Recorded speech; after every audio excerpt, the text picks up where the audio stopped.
હક્કી આવાજ ન્યૂઝ ચેનલમાં આપનું સ્વાગત છે। ધભોઈ રજા ચિઠ્ઠી વગર બારકામ કરનાર દેવ સદનના માલિકને નોટિસ। કોમ્પ્લેક્સમાં મુસ્લિમ વેપારીઓના મોટા પાયે બુકિંગ થવાની અટકળો। ધભોઈ મુકામે સિનોડ 4 રસ્તા પાસે મોકાની જગ્યા ઉપર ફાઇનલ પ્લોટ 130માં દેવ સદન કરીને કોમર્શિયલ કોમ્પ્લેક્સના બાંધકામ બાબતે વિવાદ ઊભો થયો છે।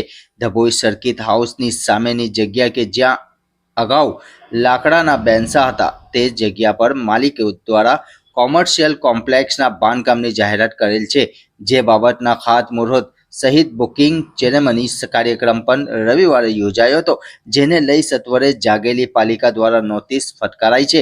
એક તરફ નગરપાલિકા પરવાનગી વગરના બાંધકામ બાબતે નોટિસો આપી કાર્યવાહી કરે છે, ત્યારે બીજી તરફ આ જ કોમ્પ્લેક્સના બુકિંગ સેરેમનીમાં નગરપાલિકાના પ્રમુખ બિરેન શાહ સ્ટેજ ઉપર બેસી અભિનંદન આપતા જોવા મળ્યા હતા। રિપોર્ટ રફીક મંસૂરી।